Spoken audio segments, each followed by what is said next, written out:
Good morning, જય શ્રી કૃષ્ણ, હર હર મહાદેવ. મસ્ત સવાર થઈ ગઈ છે ને આપણે પાછા હમણાં થોડાક દિવસ છે વાડીએ જ આવી છે. દરરોજ સવારમાં વાડીએ જ આવવાનું હોય છે. અને જો અહીંયા મમ્મીએ સવારમાં ખૂણો જ પકડે છે, કાં તો ફૂલ ઉતારવા ખૂણો પકડે, જામફળ ઉતારવાના. જે કાલ ટિંડોરાના વેલા કાઢતી ત્યાં જે જામફળી કાપે છે નીચેથી. થઈ ગયા એટલામાં એને સવારમાં ખૂણો બહુ ગમે છે. તો અઘોસર થઈ શીખામાં કાંઈક નાક બાગ જંતુ ગમે કાંઈ ન રહીએ એટલા માટે લેટ્સ ક્લીન આઉટ કરે છે. હા, વેલો તો પાછો ફૂટી જાય. તો હાયલા જ કરે લાંબો ત્યાંનો ક્યાં પૂગે. ચોમાસામાં બહુ પાણી મળે ને એટલે મીઠું એટલે થાય. જય શ્રી કૃષ્ણ. અને જો આપણે અહીંયા મગફળી વાવી, આપણે જે આ મોકામાં અહીંયા ટ્રેક્ટર નથી આવેલું કારણ કે પિંડો ત્રાસો હતો ને આગળ જ્યાં એટલામાં ન આવેલું હોય એટલામાં એટલે ઉગવું ન હોય અહીંયા, એટલામાં આપણે મગફળીના દાણા નાખીને વાવવાના છે આગળ મોકામાં. ને પાછળ સૈટા મૈસમમાં જોવું જોશે ત્યાં કેવી રીતનું છે. બાકી ત્યાં તો પપ્પાએ કરી નાખ્યું છે હરખું. અને અહીંયા પપ્પાએ જો લાઈન ગાળી દીધી છે, લાઈન ગાળે છે આંખ વધારીથી હે ને લાઈન ગાળતા જાય છે પપ્પા. એટલે જો આપણે આખી લાઈન થતી જાય એટલે આપણે આમાં દાણા નાખીને ખાલી દાટવાનું જ રહે. અહીં પપ્પાએ અહીંયા એવું કરી નાખ્યું છે, અહીંયા આગળ વાવવાનું છે ત્યાં મોકામાં. એટલે આ રીતનું છે. જો આ મમ્મી કેવું ફૂલનું ઝાડવું ઉપાડી નાખ્યું છે, કેવા ફૂલ આવ્યા છે. પણ ઘરે પૂગે ને ત્યાં લંકાઈ જાય છે એટલે કઈ કામ નહીં. એવું ફૂલ છે. ઘરે પૂગે ને ત્યાં હાવ ભેગું થઈ જાય, ઘરે જબલામ લઈ જાય ને. ઓહો, તો બહુ લંઘાઈ જાય છે, ખોટું બહુ લાગી જાય છે અને ઘરે લઈ જાય તો એવું છે. એટલે એ પછી રિમૂવ બટન આપણે આપી દીધું. અને અહીંયા છે આપણે કૂવો ભરાવા આવ્યો છે એટલે હવે મોટર ચાલુ કરવી જોશે. તો કૂવો બી ભરાઈ ગયો છે એટલે મોટર ચાલુ કરશે. પપ્પા પાણી વારવા જવાનું છે. પાછલામાં પારિયામાં થોડુંક રિહાય છે 2-3 વાતર. હવે બાકી જો અહીંથી મને દેખાય છે ત્યાં સુધી તો 2-3 જ લાગે છે. એટલે પછી આગળ ચાલુ કરવાનું હશે. આજથી આગળ આવી જશે. અને કીડીયું ચડી ગઈ છે, ભેજવાળી આવી જમીન હોય ને હવે એટલે આમાં કીડીયું બહુ હાલી પડે. એવું અહીંયા પાણી લીકેજ થતું હોય ત્યાં બધે ભેજ લાગે ને એટલે બહુ કીડીયું ઉભરાય છે. કીડીયું બહુ ચડી જાય એટલે આમાં હાલવામાં ધ્યાન રાખવું પડે. ક્યાંય કીડીયું હોય ન જોવું પડે. ત્યાં એક જગ્યાએ ઉભા રહી જાય કીડીયું ચડવા જ માંડે છે. પર કાલે 2 વાર પડતા રહી ગયો ઠોકર ખાતા. તો આઈજા અંદર ઘરી ગયો ને આજે આપણે અહીંયા ડેન્ટ આવી ગયો અહીંયા પગમાં. તો અહીં આ ઘાસ આવી ગયો અહીંયા, આને ડેન્ટ આપી દીધો પગમાં.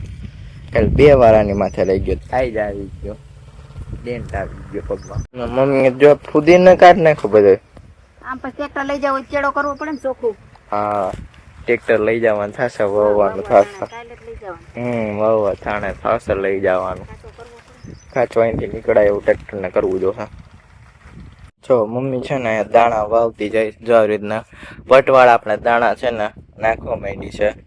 જે આપણે પેલા મેં જે કીધું એમ આગળ મોંઘા રહી ગયા હોય એટલે આપણે દાણા વાવવા પડે. એટલે જો અહીંયા મોંઘામાં એ બધા દાણા નાખે છે, લાઈન કરશે. પછી આની માથે ખપારી ફેરવી દઈ ને એટલે બધા ડટાઈ જશે. જો આવી રીતના દાણાની આપણે લાઈન કરી દેવાની છે. આપણે પેલા પગે આપણે દાટી દઈ લેગથી આપણા અને પછી ખપારી ફરશે આની માથે. જો આ રીતે આપણે પગેથી કરતું જવાનું છે એટલે પછી આની માથે ખપારી ફરી જાય ને એટલે પછી એકદમ થઈ જશે એ સીધું લઈશું. તો અત્યારે 9 વાગી ગયા ને અમારે છે ને હવે છેલ્લું આ રહ્યું છે વાતર. અને બાકી બધા એમાં મોકા હરખા કરી નાખ્યા. અહીંયા બોમાં એટલા સુધી કરવાના હતા કારણ કે ત્યાં પછી પારો પછી આ કર્યો એટલે ટ્રેક્ટરમાંથી જ બેસાડતા હતા અહીંથી. એટલે એ પછી ક્યાં છે. અને પછી આ છેલ્લું વાતર રહ્યું છે. આપણે 9 વાતરના વાવ્યા હતા. 9 વાતરમાં આપણે બધા મોકામાં વાવી દીધું છે. પપ્પા કાઢો કરતા ગયા એટલે લીટો કરતા ગયા, મમ્મી વાવતી ગઈ ને હું દાટતો આવ્યો બધું. અને પપ્પા જો પાછળ પાણી વારવા જતા રહ્યા છે. જો અહીંયા પાણી વારે છે. તો આપણે અહીંયા વાતરમાં છે ને ખપારી ફેરવતા હતા. પાણી આવે છે ને તો આમાં જો એક બાજુ હાલે ને તો આપણે ખપારી ફેરવ પડે. અને પપ્પા છે અહીંયા દાણા વાવે છે. શેઠામાં સમાજી પાછળ વાહે રહી ગયું હોય એમાં દાણા વાવે છે. અહીં હું ડોલ ભરી એવો દાણા અને હવે આપણે આમાં ખપારી ફેરવી છે ને આ છેલ્લું વાતર છે પછી આપણે કોરું આવી જશે અને આગળથી પછી પાણી વારવાનું ચાલુ કરવાનું છે. એટલે આપણે વાયલું છે, પાણી વવાઈ દે પછી આગળ પાણી પાવાનું અને પછી આપણે આ ઓરવેલમાં વાવવાનું ચાલુ કરવાનું છે અને પછી પાછું ત્યાં પાણી પાવાનું થશે. જો આપણે બધા પાછળના વાતર બધા પી ગયા છે અને દાણા વવાઈ ગયા ત્યાં, અને મમ્મીને કપડાં ધોવાઈ ગયા છે. અને મમ્મી અહીંયા જો કંઈક પ્લાન્ટેશન કરતી હતી કે આ 3 ડબ્બા લઈ આવી હતી, એની અંદર રાવણાના એક બીજ નાખેલા છે. હા, બધાના કંઈક બી વાવી દીધા છે અને ગુવાર જો આપણો બી પાછો આવડો થવા માંડ્યો છે. અને 2 પપૈયા થયા છે અને ડ્રેગન ફ્લાવર ને બધાને પાણી નાખી દીધું આપણે, કારણ કે થોડા ફૂટે છે, થવા હોય તો થશે, બાકી થયું હવે આપણે તો. આ જો આ બધા કામ કરી લીધા છે ને હવે આપણે થોડા ફ્રી થઈ ગયા છે ને તો હવે જામફળીને છે ને કંઈક આમ ટેકો આપવો પડે એમ છે, ત્રાસી થઈ ગઈ છે તો એની કંઈક આપણે મરમ્મત કરવી જોશે. જો અત્યારે 11 વાગી ગયા છે અને આપણે છે ને આડી ડાળ આપણે ખેતરમાં નડે છે એટલે કાપવાની છે. ને મમ્મી જો અહીંયા રાવણાની છાંયા બેસી ગઈ છે, જામફળ ખાવા માંડી છે. અને આપણે વાતો ઓલા નાના વેલા માટે થાંભલા ખોલ્યા છે, જો તમને દેખાય તો ત્યાં ખોલી દીધા છે. પછી એ તમને હમણાં બતાવું. એટલે પહેલાં આપણે આ ડાળ કાપી નાખી જામફળીની, જે આ નળે છે ને એ ટ્રેક્ટર હાલે એટલે એ તો પહેલાં આપણે એ કુવાડાથી કાપી નાખી. જો આપણે આટલી ડાળ કાપીને ત્યાં તો ઓલો કુહાડો આપણો વિખાઈ ગયો, આખો નોખો જ થઈ ગયો એવી તો મારી. તો જો પપ્પા હવે હમો કરવા ગયા અને આ જામફળ જો એમાંથી મળ્યા, હવે થાકી ગયા કાપીને. તો આપણે એનું જામફળ ખાઈ છીએ હવે તો. કાચા નીકળ્યા હવે કેટલા બધા જામફળ નીકળી ગયા એટલામાંથી, કારણ કે ડાળ નડતી હતી એટલે એ તો આપણે કાપવી જ પડે. એમાં જામફળ નીકળી ગયા. મમ્મી નીચેથી બધું કાપે છે, અકોસર થઈ છે. હવે રાવણાની વારી પપ્પાએ લીધી છે, રાવણા કાપે છે. રાવણાની ટ્રેક્ટરમાં ડાળ નડતી હોય ને રાવણો કાપે છે.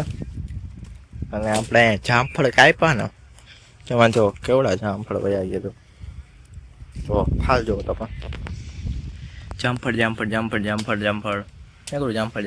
હોય જો જામફળ નો ક્રૂ બધું જામફળ વયું ગયું. ફાલ પણ કે નડદે એમ હતી એટલે કાપવી તો પડે એમ જ હતી એટલે પછી વયું ગયું બધું. અને આમાં હજી છે તો ખરા, આમાંય ફાલ એટલું છે જ, આમાં તો કઈ ફાલ આવતો જ નથી, છાંયો જ આપે ખાલી અત્યારે તો. જો કચરું વારતા જાય છે, સેલામ નાખવા જવાની છે, મમ્મી નાખી આવી અને આપણે કચરું વરાતું જાય છે તો માહે ત્યારે ક્લીન થતો જાય છે આપણો વે. તો એમ મમ્મી આવું ખોળાવડાવ્યા છે, હવે શું કરવાનું છે ને કંઈ ખબર નથી પડતી. વહેલા એને કેમ ચડાવવા છે, હવે ખોળાવી દીધા છે અને એને આ કંઈક ફૂલનો છોડ વાવ્યો હોય એને પાણી પાય છે એ. અને પપ્પા એ જો પારો કરે છે, હવે આમાં પાણી ચાલુ કરવાનું છે આ વાતરમાં. એટલે અહીંયા અત્યારે 5 વાગી ગયા છે ને પણ તડકો છે ને જવાનું નામ નથી લેતો. એવો ને એવો તડકો આવે છે, આમાં ક્યાંય બહાર નીકળ્યા જેવું નથી, એવા તડકા આવે છે. અને મમ્મી તો જો 5 વાગ્યામાં કિચનમાં શું કરે છે? 4 વાગ્યાનું કામ કરું. ડાળ ગઈ મણિયકની, હા સવારે મૂકી ગયા તા એની ગરમી જ લુયા કરવાની. માખણ કર્યું ને હવે ગરમ થાય છે. જો માખણ ગરમ થાય છે. ઓલા પનીર ને ઈ ભાવે. હા કેવું પનીર ને ઓલું બીજું ચીઝ અને ઓરિજિનલ તમને વાયસા માખણ ગરમ થાય ઓરિજિનલ વાયસા એટલે તો માણસો તૈયાર લેતા થઈ ગયા, બનાવતા નથી. એટલે તો આ શક્તિ નથી કોઈના બટાટના છોકરામાં. તો કેતા તા આપી ગયા, કોઈને નો ઉપાડી હવે. અને આપણે હાલો ઓલું વૈણી ના ગોતો બધાય. વૈણી ફિટ કરવાની છે કાલે બપોર પછી કદાચ આવવાનું થાય તો હવે આમાં આજે વૈરું પલાયરું છે એમાં ઘરના ટ્રેક્ટર જ વાવવું જોઈએ.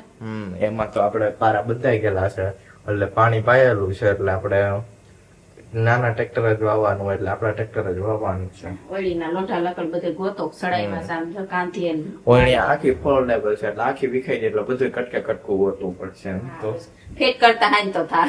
હા, એમાં એડજસ્ટમેન્ટ બહુ માપ છે ને બહુ લેતા ફિક્સ જ હોય પણ માપ છે ને આવે જ નહીં.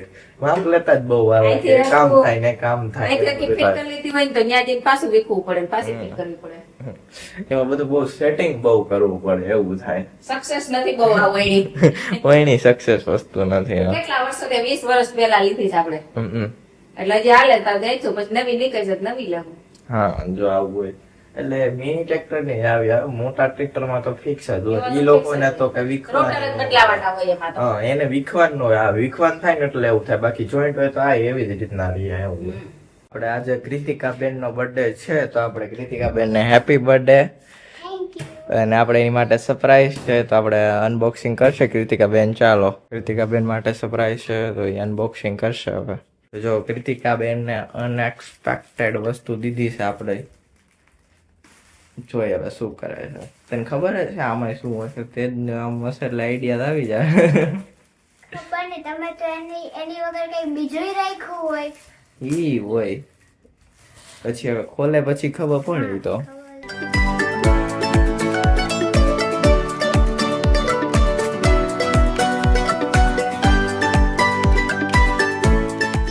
આ તો મને લાગતું નથી મને ખાવાનું હે.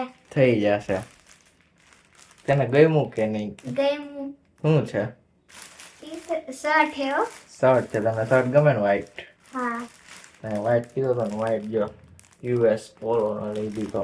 કેવી લાગી ગિફ્ટ તમને? મસ્ત. મસ્ત લાગી. ગમી ને? જો વ્હાઈટ કલર કૃતિકાનો ફેવરેટ છે. મારો વ્હાઈટ ફેવરેટ છે. અમારા બંનેનો વ્હાઈટ ફેવરેટ છે. વ્હાઈટ કલર સારો પ્યોરિટી છે એ બધું આમ કાઇન્ડનેસ તમારી એમ બતાવે છે એમ શુદ્ધતા એકદમ સ્વતંત્ર શાંતિનું પ્રતીક છે. શાંતિનું પ્રતીક છે પોઝિટિવિટી આપે આપણે બધી. પોઝિટિવિટી છે ક્લીનનેસ છે ઘણું બધું શો કરે છે આમ બધી આમ શુદ્ધ ઉર્જા આમ શુદ્ધ નહીં કેવી આમ શાંતિ આપે એમ. એમને અંકલ તારી પોઝિટિવિટી વધશે વ્હાઈટ. આપણે કઈ થાય જ નહીં તો આપણે બેનો વ્હાઈટ કલર છે. સકારાત્મક વિચાર વાળા છીએ અમે બંને. જે એનર્જી છે એને થોડુંક આમ કરે ઉર્જા લઈ લે નેગેટિવ Energy. એનર્જી લઈ લે એવું હોય. હશે કઈ. ટ્રાય કરી જોવો થાય છે કે નહીં. તો અત્યારે 7:30 થઈ ગયા છે અને દીદી અહીંયા લસણ ફોડે છે. મમ્મી બહાર લસણ ફોડે છે અને પપ્પા ત્યાં અહીંયા ઓયણી આપણે ફિટ થઈ ગઈ પણ એડજસ્ટમેન્ટ નથી આવતું. આ દાતા પપ્પા શેના ચડાવ્યા? માંડવીના તો નથી. સોયાબીન ના હોય એવા લાગે છે. દાતા માંડવીના નથી લાગતા. આ છે જો માંડવીના આવા મોટા દાણા લેવા માટે આવું મોટું હોય ચક્કર. મગફળી આમાં લખેલું હશે. મોટી મગફળી નાની મગફળી બે હોય. આ તો સોયાબીન હશે. જો ફ્રી કરવાનું છે આમાં. ગિયરબોક્સ નો એટલે એડજસ્ટમેન્ટ કરવું પડે કે કેટલું ફરે છે ચક્કર એટલા અંતરે હોવાય છે એની બધું જોવું પડે. ને દાંતા કેટલા ત્રાસા રાખવાના આમાં કારણ કે લોઢિયો કહેવાય આને. ગોળ હોય એને ઓને પાટલો કહેવાય. સ્ક્વેર હોય એને જો આને પાટલો કહેવાય. આને લોઢિયો કહેવાય. આ લોઢિયો હોય એટલે આમાં આપણે જોવું પડે કે કેટલું ત્રાસું રહેશે કેમ રહેશે કેટલું ઊંડું જાહે ને બધું જોવું પડે. અને પછી આની હેઠા ગારો ન ભરાવો જોઈએ બધું ધ્યાન રાખવું પડે આમાં વળણીમાં. પછી હજી અહીંથી અહીંયા સુધી પાઇપ આવશે. ભૂંગળા આપણે આવા ભૂંગળા આવશે. કાલે તમને બપોર પછી બતાવશું તો આવવા જાશું તો ત્યારે જ્યારે વાવશું ત્યારે બધું. मुकुंद पटल व्लॉग जय हो तेरी कृष्ण कन्हैया मुकुंद तुम हो सबके खिवैया देवों का देव जय गोविंदा हरो सब दुख मुकुंदा जय जय कृष्ण